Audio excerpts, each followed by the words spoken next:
Abra sua Bíblia, por favor, em Gênesis capítulo 14. É o texto que nós estamos estudando desde a semana passada e hoje eu quero continuar meditando com os irmãos a partir desse texto. Gênesis capítulo 14. À medida que os irmãos forem encontrando, por favor, se coloque de pé mais uma vez e nós leremos a palavra do nosso Deus. A partir do verso 17 até o final, no verso 24.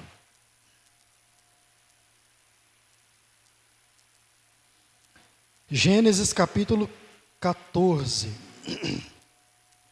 a partir do verso 17. Amém. A palavra de Deus diz assim: depois que Abrão regressou vitorioso do conflito com Quedorlaomer e todos os seus aliados, o rei de Sodoma saiu ao seu encontro no vale de Savé, conhecido como Vale do Rei. Melquisedeque, rei de Salém e sacerdote do Deus Altíssimo, trouxe pão e vinho e abençoou Abrão, dizendo: bendito seja Abrão pelo Deus Altíssimo, Criador dos céus e da terra, e bendito seja o Deus Altíssimo, que derrotou os seus inimigos por você. Então Abrão entregou a Melquisedeque 1/10 de todos os bens que havia recuperado. O rei de Sodoma disse a Abrão: devolva-me apenas as pessoas que foram capturadas. Fique com os bens que você recuperou. Abrão respondeu ao rei de Sodoma: juro solenemente diante do Senhor, o Deus Altíssimo, Criador dos céus e da terra, que não ficarei com coisa alguma do que é seu, nem sequer um fio ou uma correia de sandália. Do contrário, o rei poderia dizer: fui eu quem enriqueci Abrão. Aceito apenas aquilo que meus jovens guerreiros comeram e peço que dê uma parte justa dos bens a Aner, Escol e Manre, meus aliados. Amém, irmãos? Vamos orar? Senhor nosso Deus, nosso Pai, te louvamos por podermos ler a Tua palavra nesta noite. Pedimos ao Senhor que fale aos nossos corações, em nome de Jesus. Amém. Pode sentar, irmãos. Quero refletir com os irmãos sobre o encontro impressionante.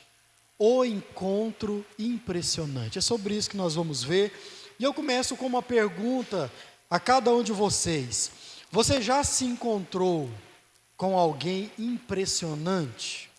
Eu tenho certeza que já. Eu já me encontrei com algumas pessoas impressionantes. Vou mencionar apenas uma delas aqui.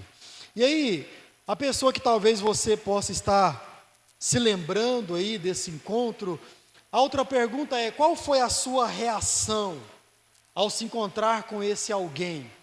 Ou até mesmo, qual foi a sua sensação? Eu acredito que foi uma boa sensação, dependendo da ocasião. Mas, fato é, irmãos, que tem muitas pessoas que são, para nós, impressionantes. Eu tenho certeza que você as tem, assim como eu. Olho para algumas pessoas e algumas delas eu já me encontrei na jornada, outras não. Mas eu fico pensando, nossa, se desse certo o encontro, seria algo muito bom. Então, a pergunta é: o que aconteceu? Qual foi a sua reação diante dessa pessoa que você tem como impressionante? Talvez pela profissão que essa pessoa exerce. Meu filho, por exemplo, para ele, as pessoas impressionantes, pelo menos pelo que eu já vi, são os bombeiros e os policiais, né? Normalmente as crianças, os homens principalmente, eles têm essas pessoas como referência. Ainda mais se nós ensinarmos de forma saudável a profissão dessas pessoas, elas vão se apaixonando cada vez mais. Isaías Neto, toda vez que passa na frente do corpo de bombeiros do senador Canedo, ele fica impressionado. E ele já sabe quantos carros tem ali. E se tiver faltando um, ele fala: papai, o bombeiro saiu para trabalhar. O bombeiro já saiu. Porque para ele é algo impressionante. Eu sou apaixonado pela voz. As pessoas que para mim são impressionantes, basicamente, são as pessoas que cantam de verdade. Eu admiro uma boa voz, aquelas pessoas que cantam bem, cantam direito, cantam de forma bela, eu admiro. Eu não admiro a minha voz porque eu cantando realmente é uma negação, mas aquelas pessoas que cantam de verdade, essas para mim são pessoas admiráveis, são pessoas impressionantes. E sim, eu fico observando as frequências que são emitidas da voz. Eu fico observando as vibrações que geram as tonalidades altas e baixas. Eu fico observando os vibratos que saem da voz, as notas mais altas alcançadas, e como o Caio canta aqui no coral, os irmãos verão, as notas mais baixas sendo alcançadas. Tudo isso me encanta. Eu olho para isso e fico admirado. Então, você que canta aqui na nossa igreja, viu, Larissa? Eu observo tudo isso. E realmente, irmãos, quando eu estou ali tocando, ter esses cantores no ponto aqui, é algo para mim impressionante, eu fico admirado. Mas, teve uma pessoa dentro desse contexto que foi impressionante. Isaira é essa pessoa. A primeira vez que a vi cantando, e pronto. Foi amor à primeira vista. Isaira me ganhou pela boca, né? Ela cozinha muito bem, claro, mas foi cantando que ela conquistou meu coração. E depois, você que é de igreja batista, assim como eu, né? Isso principalmente no nosso tempo não acontecia. Uma pessoa fazia um solo e a gente aplaudia depois do solo. Pelo amor de Deus, eu fiz isso, irmãos. Isaira terminou de cantar uma música e eu aplaudi. Aí é claro, toda a igreja aplaudiu junto comigo, mas depois meu pastor chegou e me deu uma bronca, não se faz isso, e é verdade, né? Não precisamos fazer nada disso, mas aquilo me encantou, eu fiquei admirado com aquela voz, e no final do culto eu cheguei para ela e falei, você canta muito bem. E Isaira, como crente que é, olhou para mim, para a honra e glória do nosso Deus. Né? Então, eu entendi que foi um fora, né, irmãos? Mas o resultado está aí, né? Um casalzinho de filhos correndo pela igreja e fazendo bagunça. Glória a Deus por isso. Então, para mim as pessoas impressionantes, basicamente são as pessoas que cantam. Eu analiso, eu observo, porque para mim é algo impressionante. O que nós estamos vendo nesse texto, desde a semana passada, é um contexto de guerra. E sim, irmãos, nós estamos aqui diante de uma guerra que podemos chamar de impressionante, por alguns motivos. O primeiro, porque se trata da primeira guerra em todo o mundo, como vimos aqui no domingo passado. Até então, não haviam guerras no mundo acontecendo. Essa é a primeira. Também porque é uma guerra entre 5 reis, de 5 reis contra 4 reis. E você já sabe, assim como eu, que os 4 reis saíram vitoriosos contra os 5 reis. Tudo isso é realmente muito impressionante, não faz sentido 5 reis ganharem de 4. Mas foi isso que aconteceu, isso é algo impressionante. Mas, hoje o nosso texto avança, e ele mostra para nós, não apenas essa guerra como algo impressionante, mas também há um personagem impressionante aqui. Melquisedeque, o rei de Salém, esse talvez seja a figura mais impressionante do nosso texto, mas como eu disse, talvez seja a pessoa mais impressionante do nosso texto.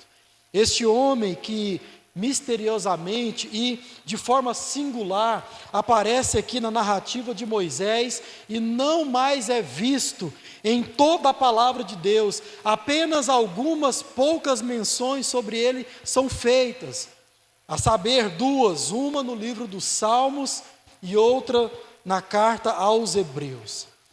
Nosso texto aqui está repleto de homens poderosos, como você já tem visto desde o domingo passado, homens poderosos e cheios de autoridade. Mas, irmãos, o que realmente nós vemos aqui no nosso texto, e o que realmente importa para nós hoje, é que há uma grande diferença entre aquelas pessoas, aqueles homens que temem a Deus e aqueles que não temem a Deus.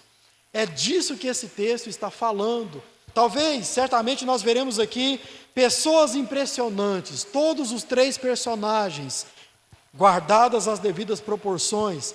Mas, irmãos, o que nós veremos aqui de forma própria é a diferença que há entre pessoas, autoridades ou não, que temem a Deus e que não temem a Deus. Esse trecho de Gênesis 14 nos ensina que os encontros podem ser reveladores. Eles podem revelar o que está no íntimo do coração humano. Alguns encontros expõem orgulho e incredulidade, como é o caso de um aqui.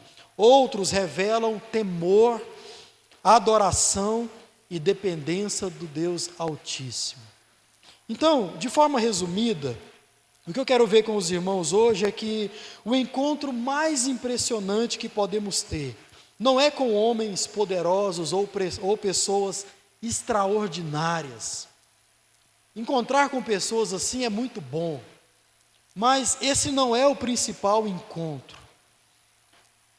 Mas com aquele que revela a soberania, a graça e a verdadeira bênção de Deus. Encontrar com esse, que traz essas coisas, a soberania de Deus, a graça de Deus e a verdadeira bênção de Deus, esse é um encontro impressionante.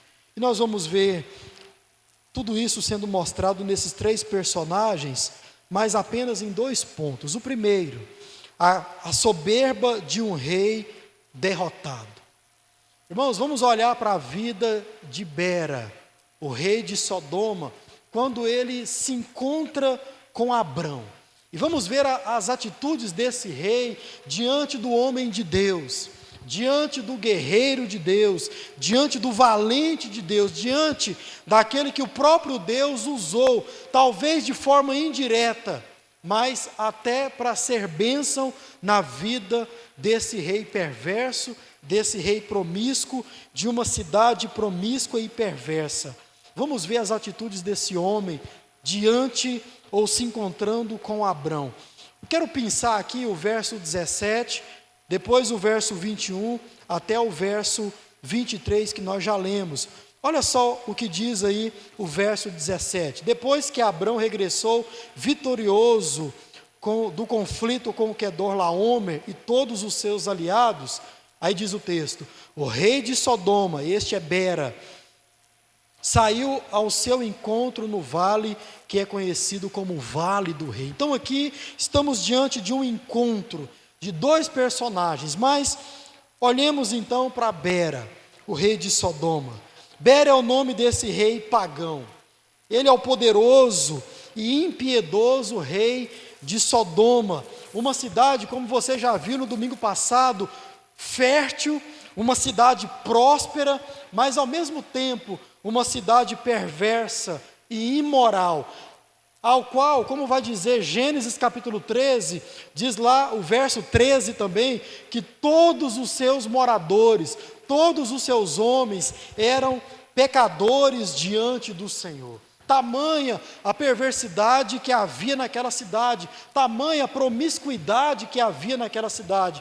Nós vamos continuar estudando aqui o livro do Gênesis, e você vai continuar se lembrando da história da cidade de Sodoma, e acrescentado também a cidade de Gomorra. E você vai ver também como foi o fim, você já sabe, mas você verá aqui como foi o fim dessa cidade, tamanha a sua perversidade, tamanha a sua imoralidade. Diz o nosso texto aqui agora em Gênesis 14, que esse rei foge da guerra e ele sai vivo dessa batalha. Veja, irmãos, e por que ele foge? Por que ele sai vivo? Ele foge, claro, porque ele estava perdendo a guerra.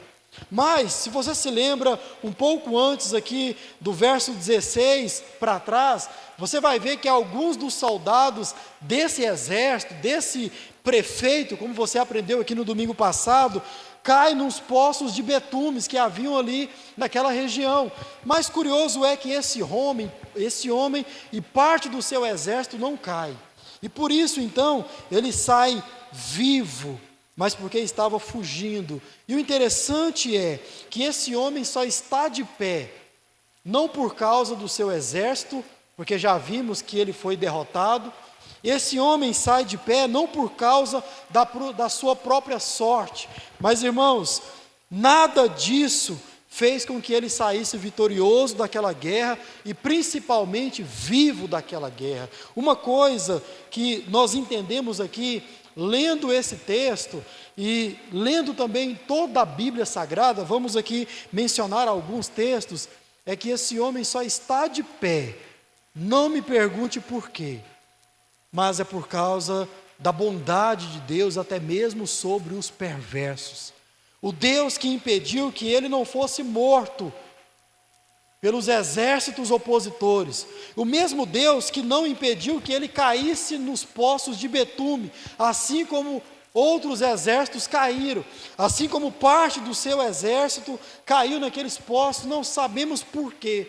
Talvez porque Deus queria que ele chegasse ao encontro de Abraão e com essa atitude mostrasse para nós que, meus irmãos, há uma grande diferença entre aquela autoridade que serve o Senhor e aquela autoridade que não serve o Senhor. E para aquela autoridade que não serve o Senhor, há soberba, há altivez, há orgulho. Isso que nós encontramos não só nas autoridades que não temem ao Senhor, mas também em todo tipo de gente que não teme ao Senhor. Se falando de autoridade, nós podemos nos lembrar do episódio que Jesus estava para ser crucificado. E se não me falha a memória, daqueles reis, não foi Pilatos, me esqueci o nome do rei, que julgou Jesus e foi comido de bicho. Pastor, me ajuda aí. Foi comido de bicho. Herodes. Diz que Herodes colocou na cabeça em perseguir a igreja de Deus, e depois que ele perseguiu, o povo gostou, e ele continuou fazendo. Por que ele fez isso? Simplesmente porque ele podia fazer aquilo, mas ele foi dominado pela altivez, pela arrogância. Como falamos aqui na nossa EBD, ele foi dominado por aquele sentimento talvez do tapinha nas costas, da multidão que disse, é isso mesmo, gostamos de ver isso acontecendo. E ele continuou assim, massacrando a igreja de Deus, perseguindo os apóstolos de Jesus Cristo. Ele podia fazer aquilo, por causa da sua arrogância, do seu orgulho, ele continuou assim fazendo. Então, irmãos, esse homem, esse rei, ele não saiu de todo aquele conflito por pura sorte, nem tampouco pelo seu exército, mas foi pela mão de Deus. E existe aqui nesse encontro dele com Abraão, uma ingratidão para com Abrão. Existe aqui também uma exigência que ele faz para Abrão. Não vemos em nenhum momento uma fala de agradecimento a Abrão da parte de Bera. Pelo contrário, o que nós vimos aqui no texto é ele confrontando a Abrão, exigindo parte daquilo que Abrão conquistou na guerra. Abrão venceu a batalha por direito, irmãos. Tudo aquilo que ele conquistou, as pessoas, os bens, o gado, as riquezas que ele conquistou, tudo aquilo era dele por direito, por simplesmente ter vencido a guerra, vencido os outros povos. Mas o que nós vemos aqui é que Bera se encontra com Abrão e ele reivindica aquilo que não lhe pertencia mais. Diz o nosso texto aí que ele, no verso 21, ele pediu às pessoas. E Abrão, você pode ficar com todo o resto, mas me dá as pessoas. Em nenhum momento nós vimos ele agradecendo a Abrão por ter intervido naquela guerra e vencido aquela batalha e quem sabe ter permitido assim que ele fugisse e saísse vivo daquele ambiente de conflito. Mas não, o que nós vemos é exigência sendo feita, ingratidão sendo exercida nesse encontro. Abrão aqui não devia nada a rei impiedoso algum, a rei perverso algum, mas Bera, mesmo assim, achava que tinha direito de reivindicar aquilo que não era seu. Nada daquilo pertencia mais, mas por causa da arrogância e da altivez que habitava no seu coração, ele acha que tem direito a alguma coisa da parte do homem de Deus. Não, ele não tem. Irmãos, a falta de reconhecimento a Deus da parte de Bera, a falta de gratidão ao homem de Deus e também a urgência em se preocupar com os despojos de guerra de forma indevida, era com isso que ele estava preocupado, era com isso que ele estava se importando. Não, ele não reconheceu a ação do homem de Deus, até mesmo em favor dele.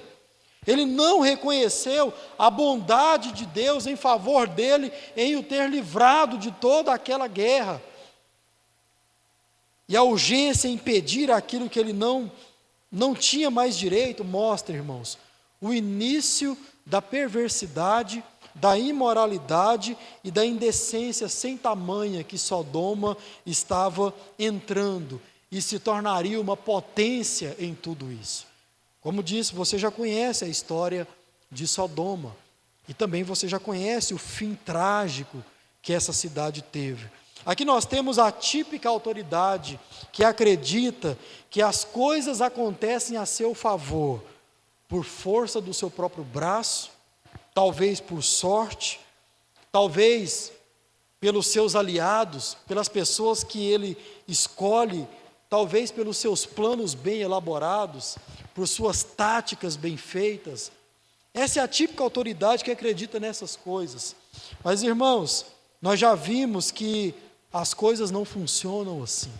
Abra sua Bíblia, por favor, marque esse texto, se você puder, Lucas capítulo 6, o verso 35. Olha só a mão de Deus, até onde ela alcança, até onde a mão de Deus se estende, porque muitas vezes nós temos a tendência em achar que a mão de Deus está apenas com o povo de Deus, que as benevolências de Deus estão apenas sobre o povo de Deus. Isso não é verdade. Esse texto revela isso para mim e para você. Lucas capítulo 6, o verso 35, ele diz assim: portanto, está falando para nós, os discípulos de Jesus, amem os seus inimigos. Só isso aí já mostra a mão de Deus sendo estendida para além do povo de Deus. E ele continua: façam-lhes o bem e emprestem a eles sem esperar nada de volta. Então a recompensa que receberão do céu será grande e estarão agindo de fato como filhos do Altíssimo. E aí esse finalzinho para mim é impressionante. Pois ele é bondoso até mesmo para com os ingratos e os perversos. Olha até onde a mão de Deus se estende. Como que nós podemos olhar para uma situação de guerra, de conflito como esse, e achar que foi sorte desse homem ter escapado dessa guerra? Não, de alguma forma, a mão de Deus estava agindo ali. Tanto que nós vimos o homem de Deus, o guerreiro Abrão, indo, claro, em defesa do seu parente, mas esse ato abençoou outros guerreiros, outro exército, outro rei, como o rei de Sodoma. Diz aí, pois ele é bondoso até mesmo para com os ingratos e os perversos. Esse rei perverso, infelizmente, irmãos, ele não tem a consciência de que se ele escapou daquela guerra, escapou pela bondade de Deus. Se ele escapou daquele conflito, foi por causa da bondade de Deus sobre ele, até mesmo ele, um homem perverso e mau. Sim, nós não entendemos a bondade de Deus. Ela é soberana demais, ela é maior, ela é acima da nossa compreensão. Olha o que esse texto diz: a postura do rei de Sodoma é igual a de muitos governantes da nossa terra hoje. Ingratidão, altivez, requerendo para si aquilo que não tem direito, e muitas vezes até tomando tudo isso à força. Nós vemos isso acontecendo a todo instante. Reis, autoridades, governantes que não reconhecem a Deus como aquele que faz todas as coisas acontecerem, até mesmo para o bem deles mesmos. Estejam eles agindo de forma justa ou não, mas a bondade de Deus, como vimos aqui, é sobre eles, mas eles não reconhecem isso. Eles não são capazes de reconhecerem isso, não reconhecem as pessoas de Deus que são colocadas ao seu lado, e que por causa dessas pessoas, eles são ajudados. Veja, irmãos, quanta gente, crente, tem por aí afora, trabalhando ao lado de pessoas ímpias, e servindo essas pessoas ímpias, e essas pessoas ímpias sendo abençoadas por causa da presença desse servo de Deus, mas eles não têm consciência disso. Eles não sabem disso. Na verdade, irmãos, quando nós olhamos para toda a palavra de Deus e para esse contexto, o que nós temos aqui é a graça de Deus e a paciência de Deus sendo exercida sobre Bera. A graça salvadora de Deus e a paciência de Deus sendo exercida sobre o perverso rei de Sodoma. Mais uma vez, abra sua Bíblia em Ezequiel, capítulo 33. Eu vou dar um tempo para você achar esse texto. Ezequiel, capítulo 33, o verso 11. Outro texto para você marcar. E você vai ver o alcance da graça e da paciência de Deus, Deus esperando, Deus dando oportunidade, Deus fazendo esse homem se encontrando com o homem de Deus, agora não mais no conflito de batalha, agora numa zona neutra, e esse homem tendo a oportunidade de se aproximar do homem de Deus, para provar da graça salvadora de Deus. Olha o que esse texto diz, Ezequiel capítulo 33. Tão certo como eu vivo, diz o Senhor soberano, não tenho prazer algum na morte do perverso. Olha o finalzinho. Antes, meu desejo é que se afastem de seus maus caminhos, para que vivam. O desejo de Deus é que esses homens se afastem dos seus maus caminhos e vivam. E Deus fala em nome dele mesmo. Olha só que coisa interessante. Tão certo como eu vivo, diz o Senhor, não tenho prazer alguma na morte dos perversos. Irmãos, isso é outra coisa que eles não entendem. Eles não entendem que Deus está disposto a recebê-los. E mais que isso, eles não entendem que Deus sempre está dando outra oportunidade de arrependimento dos seus maus caminhos. Esse encontro de Bera com Abrão é uma oportunidade desse homem se arrepender dos seus maus caminhos. Jesus, nos evangelhos, ele está constantemente diante dos escribas e fariseus.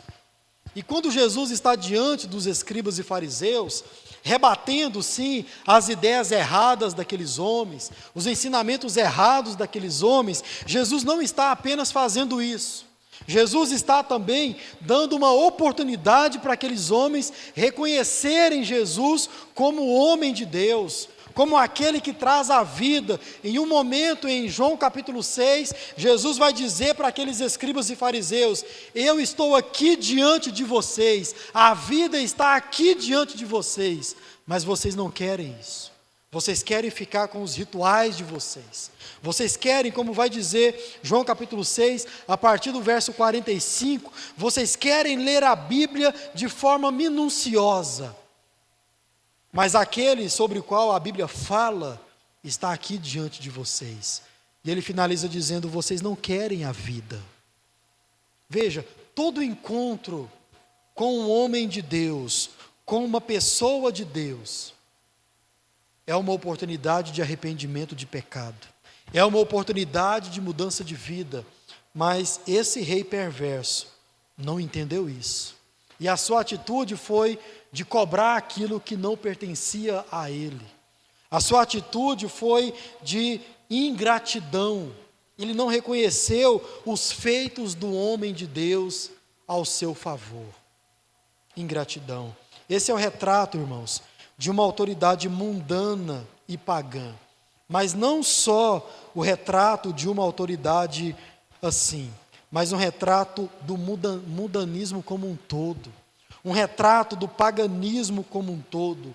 Pessoas que não reconhecem a Deus, pessoas que não reconhecem as pessoas de Deus, e pessoas que não reconhecem a graça de Deus sobre a vida delas.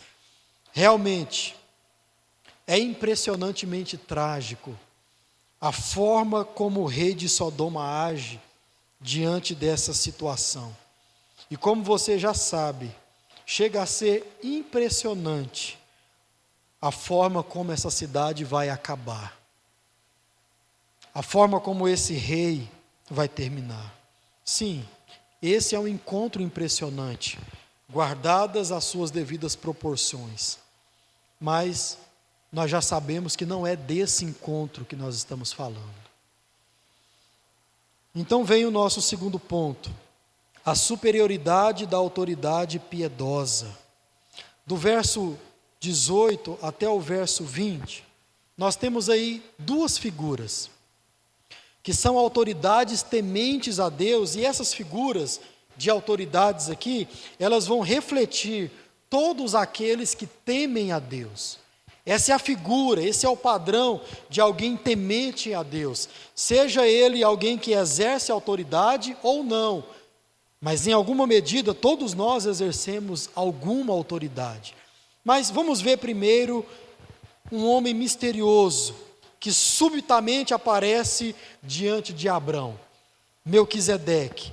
Melquisedeque era o rei de Salém. Melquisedeque, ele tinha como significado do seu nome, rei justo ou rei de justiça. Isso que significava Melquisedeque. E ele era da cidade de Salém, ou rei de Salém, que seria Jerusalém.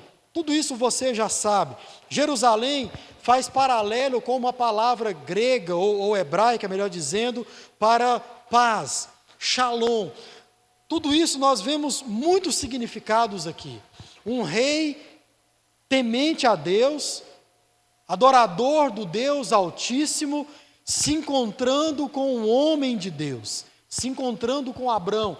Esse homem tem como significado do seu nome, rei justo, rei de justiça. Ele era rei governante de uma cidade que significa paz. Tudo isso tem muitos significados. Melquisedeque também é o primeiro homem encontrado na Bíblia com duas funções importantes sobre si mesmo. É a primeira vez que nós vimos aqui o termo sacerdote sendo empregado a alguém. E mais que isso, é a primeira vez que nós vemos o termo sacerdote e rei sendo empregado a uma única pessoa. O comum era, ou a pessoa era rei, ou ela era sacerdote. As duas, até então, nunca tinha acontecido. Melquisedeque, essa autoridade impressionante, esse homem impressionante, que carrega consigo todo esse significado, ele é alguém que é ao mesmo tempo rei e sacerdote. O Salmo 110, que é um salmo 100% messiânico e também real, vai tratar de Jesus como o Messias e de Jesus como realeza, como Rei dos Reis. É um salmo de Davi. Davi faz uma comparação de Cristo com Melquisedeque. E a comparação ela é até intrigante. Fala que Jesus, o Cristo, aquele que viria, ele seria um sacerdote e rei, como foi Melquisedeque. Olha que coisa interessante, irmãos. Olha que coisa impressionante. Davi olha para Jesus e diz que Jesus seria igual a Melquisedeque. É como se ele estivesse dizendo que Jesus seguiria os passos de Melquisedeque. Olha que coisa impressionante. Na carta aos Hebreus, apresenta Jesus como rei e sacerdote, também pertencente à ordem de Melquisedeque. Ou seja, a mesma forma como Melquisedeque reinava, dirigia a sua cidade, a mesma forma como Melquisedeque agia com justiça e trazendo paz, assim Jesus também faria, no caso de Jesus, com a sua igreja, com a sua Jerusalém, com a nova Jerusalém. Tudo isso nos indica que seria um encontro impressionante entre Abrão e Melquisedeque. Melquisedeque chega diante de Abrão E ao contrário de Bera, Melquisedeque abençoa Abrão. Olha a superioridade da autoridade. Olha a superioridade de alguém que teme a Deus e se encontra com outra autoridade que também teme a Deus. Veja, Melquisedeque abençoa Abrão. E como rei que era, ele traz pão e vinho. E os dois, Melquisedeque e Abrão, sentam-se à mesa para um grande banquete. Essa fala aqui é impressionante, porque alguns estudiosos, eles são tendenciosos a dizer que aqui seria talvez a primeira ceia sendo celebrada. Mas, como diz outros estudiosos, eu acredito que aqui é muito cedo para a gente entender que uma ceia, como nós conhecemos hoje, esteja sendo celebrada aqui. Mas alguns princípios poderosos surgem desse encontro e desse assentar-se à mesa para comer pão e vinho, que mais tarde esses princípios viriam a fazer parte da ceia e de tudo aquilo que ela simboliza hoje para nós. O primeiro, vou citar apenas dois: uma refeição como oferta e aliança de paz. Ou seja, quando eles se sentavam à mesa para partilhar vinho e pão, isso significava uma oferta e uma aliança de paz. Não que Melquisedeque e Abrão fossem inimigos, já vimos que não eram. É o primeiro encontro desses dois homens, mas de cara eles já perceberam que se tratavam de homens de Deus. Melquisedeque olha para Abrão e abençoa Abrão. Abrão também olha para Melquisedeque e presta louvores a Deus por causa das palavras de Melquisedeque. Veremos aqui. Mas se trata de um banquete de paz. Se trata de um banquete entre dois homens, em uma aliança entre dois homens de Deus. Veja, quando olhamos para tudo aquilo que a ceia significa hoje para nós, é exatamente o mesmo princípio. Nós participamos da ceia porque tivemos uma oferta de paz da parte do nosso Senhor Jesus. Nós nos sentamos à mesa porque fizemos uma aliança com Jesus Cristo. Outro princípio, um banquete com aquilo que impressionantemente significava ao mesmo tempo algo comum e o melhor e mais caro: vinho e pão. Era uma refeição comum. Hoje a ceia para nós é uma refeição comum àqueles que são da aliança. É a nossa refeição. É a nossa comida comum. E ela também é cara, custou caro. E é o melhor, porque se trata do sangue e do corpo do nosso Senhor e Salvador Jesus Cristo. Mas veja, irmãos, isso Melquisedeque fez como rei. Ele podia trazer esses elementos, esses alimentos, e assim o fez. Mas como sacerdote que era, Melquisedeque também abençoa Abrão em nome do Deus Altíssimo. E diz que quem deu a vitória a Abrão foi o próprio Deus, o Criador dos céus e da terra. Veja, esse encontro realmente foi impressionante.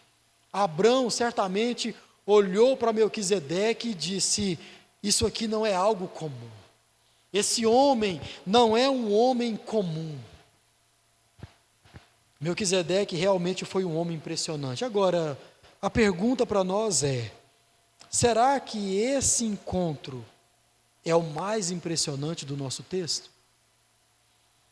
Segundo, nós temos Abrão. Esse homem que sai, como diz o texto, vitorioso da guerra, a qual ele não tinha nada a ver de forma necessária.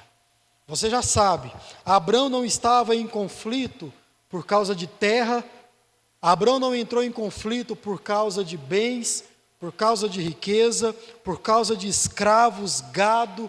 Abrão não estava na guerra por nada disso. Como era o restante dos homens, dos outros reis, dos outros soldados. Todos eles entraram em conflito por dominância de terra, gado, bens, escravos para si. Mas Abrão não tinha nada a ver com isso, mas ele estava ali. Abrão entra em toda essa confusão, irmãos, porque assim como Ló, ou não porque assim como Ló, escolheu ir para perto do conflito. Abrão entra em toda essa confusão por um único motivo específico. Qual motivo?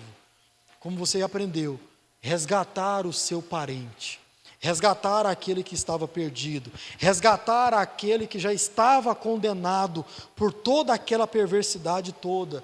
E o verso 20 aqui do nosso texto termina dizendo que Abrão, ao se encontrar com Melquisedeque, deu o dízimo, deu a 10ª parte daquilo que ele conseguiu em toda a guerra, com toda a sua vitória dentro daquela guerra. Abrão pegou tudo aquilo que ele conquistou e colocou uma 10ª parte, ou a 10ª parte aos pés de Melquisedeque. Que ato é esse que Abrão acaba de fazer? Bom, primeiro ele está dizendo com isso que Melquisedeque era de fato um sacerdote do Senhor, porque ele oferece, ele oferta aos pés do sacerdote aquilo que era devido ao sacerdote. Ele então, com esse ato, reconhece, esse homem é verdadeiramente um sacerdote do nosso Deus Altíssimo. Agora, nesse ato também, Abrão reconhece que Melquisedeque é espiritualmente superior a ele.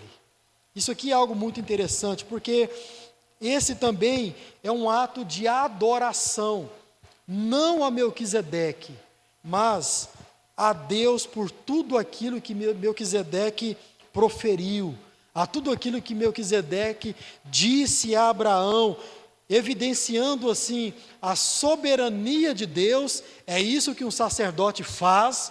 Ele evidencia em toda e qualquer situação a soberania de Deus. E também ele evidencia o poder de Deus. Foi Deus, Abrão, que fez você sair vitorioso de toda essa batalha. Foi Deus que fez você conseguir entrar nessa confusão toda, a qual você não fazia parte, a qual você não escolheu estar, e tirar dali o seu perdido, tirar ali o seu parente e sair com toda essa riqueza a mais, com todas essas pessoas a mais. Foi Deus quem fez isso, porque Ele é poderoso para assim fazer. Abrão olha para Melquisedeque e esse ato de dar o dízimo é um ato que reconhece que Melquisedeque é superior a ele. Ele é um sacerdote, ele é alguém enviado da parte de Deus. Abrão também mostra algo muito importante e impressionante, agora no verso 22, se encontrando com Bera. O verso 22, irmãos, ele é interessante, porque é o momento onde Bera faz aquele pedido indecente a Abrão. E aí qual é a atitude de Abrão? É uma atitude de um homem que está espiritualmente acima de toda essa situação com Bera. Não, há uma diferença entre mim e você. O que ele faz? Abrão rejeita tudo e qualquer coisa que tenha vindo do rei pagão e da cidade promíscua. Perceba a espiritualidade desse homem. Perceba o nível de espiritualidade que Abrão tem, de olhar para tudo aquilo, de novo, que ele mesmo conquistou. Mas ele rejeita tudo isso, porque veio de um senhor, de um rei pagão, e veio de um lugar promíscuo. Olhando para esse episódio, nós podemos nos lembrar mais à frente daquilo que aconteceria com Daniel. Daniel também rejeitou aquilo que vinha ou que veio de Nabucodonosor, do rei. Por que ele rejeitou? Porque aquele não era um rei que temia o Senhor. Veja, antes ele já tinha pegado as coisas de Deus, os utensílios da casa de Deus e levado para a casa do seu Deus. A pergunta é, como Daniel poderia aceitar qualquer oferta vindo da parte desse homem? Não há como aceitar. É a mesma coisa que Abrão faz aqui ao rejeitar tudo aquilo que era de Bera e que veio de Sodoma. Abrão poderia não só ter ficado com as pessoas que ele conseguiu, com os bens, como também poderia ter tomado toda a cidade de Sodoma e governado sobre toda aquela cidade. Mas Abrão não faz nada disso. E a pergunta é: por quê?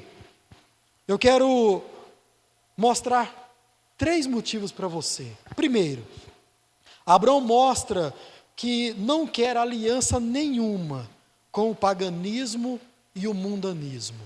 É isso que Abrão está mostrando. Não, entre mim e o mundo, entre mim e o pagão, não há aliança.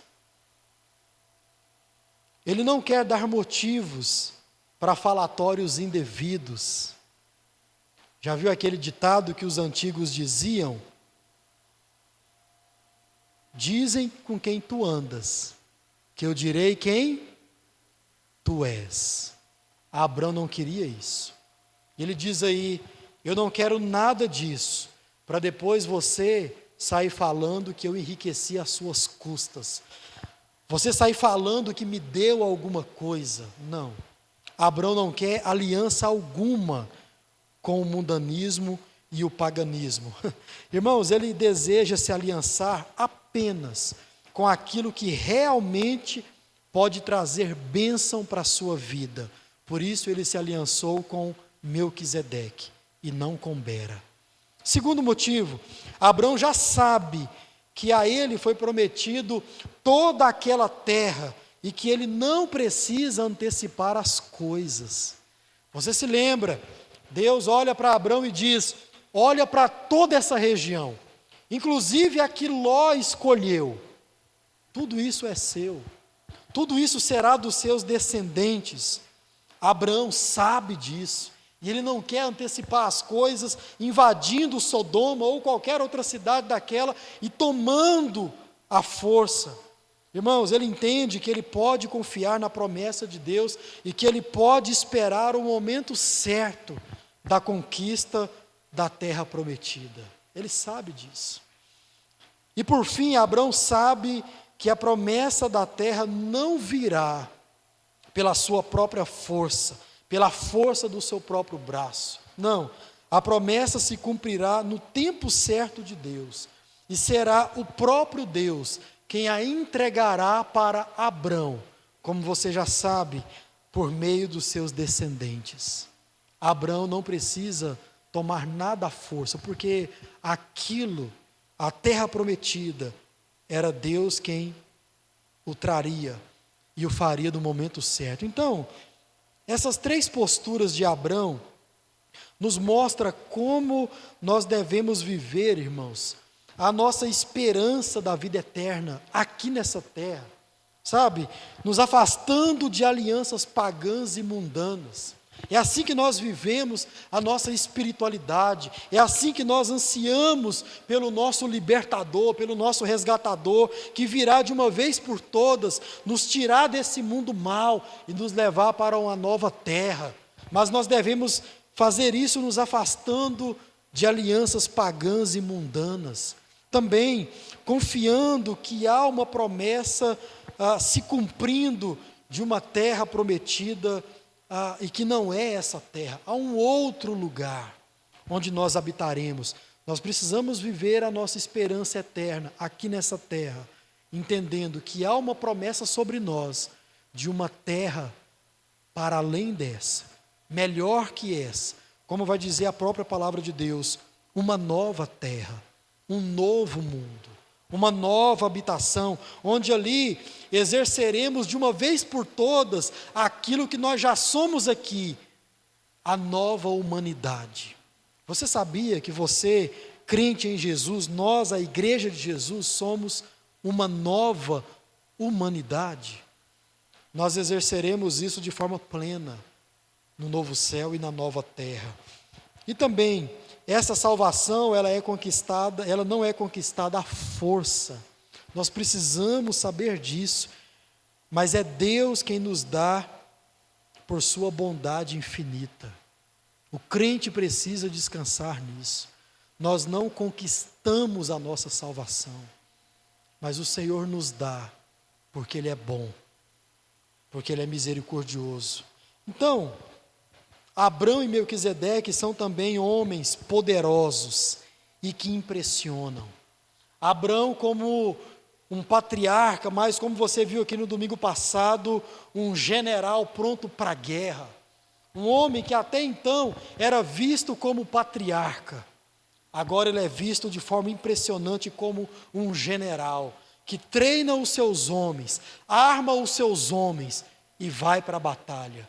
E sai vitorioso porque serve ao Deus Altíssimo.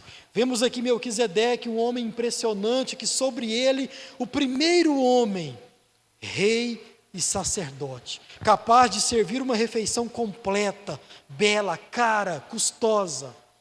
Então aqui nós estamos também diante de um encontro impressionante. E por que esse encontro é impressionante? Porque se trata de dois homens que temem a Deus. Mas, irmãos, na verdade é que todos esses encontros são, como falei, impressionantes. Bera, Melquisedeque, Abrão, todos homens poderosos, todos homens impressionantes, como falei, guardadas as devidas proporções, mas certamente se você se encontrasse com qualquer um deles, por um motivo ou por outro, você ficaria impressionado. Seria um encontro e tanto. Mas, irmãos, há um que é maior que todos esses, e maior que qualquer outro homem na face da terra. Maior que Bera, muito maior que Bera, maior que Abrão, muito maior que Abrão, maior que Melquisedeque, superior a Melquisedeque. Há um encontro, irmãos, no qual supera você se encontrar com qualquer um desses homens aqui, ou com qualquer outra pessoa aqui nessa terra. Há um encontro no qual os abençoados somos nós. Há um encontro no qual os adoradores somos nós. Há um encontro no qual nós somos convidados a sentarmos à mesa. E também, assim como foi com Abrão, comermos pão e vinho. Ali também terá uma refeição completa, uma refeição cara e uma refeição entre os iguais, os comuns. Há um encontro superior, há um rei e sacerdote muito maior que Melquisedeque. Há um patriarca muito maior que Abrão. Há um guerreiro muito maior que Abrão. Veja, o maior encontro que nós podemos ter é com o nosso Senhor e Salvador Jesus Cristo, que é superior a Melquisedeque e superior a Abrão. É superior a toda e qualquer autoridade já estabelecida nessa terra. Esse é o encontro. Esse é o encontro que nós precisamos ter, que você talvez precisa ter de forma prática. O encontro com Jesus. E como vai tratar Spurgeon, o encontro com o grande Melquisedeque. E eu finalizo citando as palavras de Spurgeon. Quão doce e aliviante será quando o nosso grande Melquisedeque vier nos encontrar e de uma vez por todas. Sim, fazemos bem devolvermos nossos dízimos como adoração a Ele, daquilo que Ele mesmo nos dá.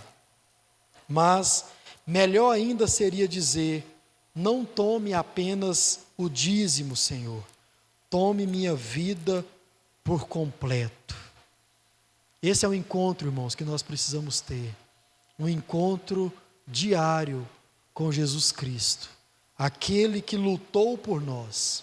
Aquele que foi lá, nesse mundo de pecado, e nos tirou das trevas desse mundo para a sua maravilhosa luz. Então, com Cristo Jesus, esse é o encontro impressionante que você precisa ter, que eu preciso ter, que nós, o povo de Deus, precisamos continuar tendo diariamente nas nossas vidas. Então, se encontre com o Senhor, ore, leia a Bíblia, ouça a palavra de Deus, se encontre com homens de Deus, mulheres de Deus, e você terá assim a oportunidade de se encontrar com o próprio Deus.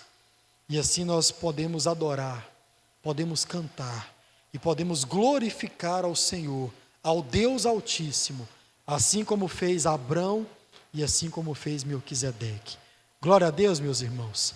Feche os teus olhos e vamos orar mais uma vez. Senhor Deus, nós te agradecemos porque podemos aprender com esses encontros, mas mais ainda, nós queremos, ó Pai, aprender nos encontrando com o Senhor, através da Tua palavra, através da Tua igreja, através das canções que cantamos ao Senhor, das orações que fazemos ao Senhor.